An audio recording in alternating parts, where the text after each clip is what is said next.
Hello, in this video I'm gonna show you how to fix the problem when you want to install Call of Duty Mobile, but you can't seem to find it on your Blackview BV6600E. So in order to do that, let's open our Google Play Store and actually try searching for Call of Duty.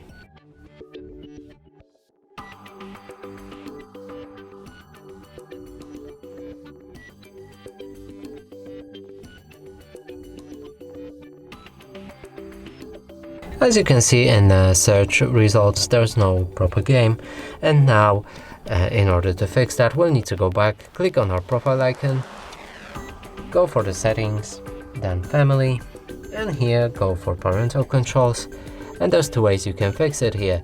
First one, disable parental controls like this, enter the PIN and then OK, and the second way is to go for apps and games, enter your PIN, click OK, and here increase PGI to at least 18 or allow to at least 16 or allow all included unrated.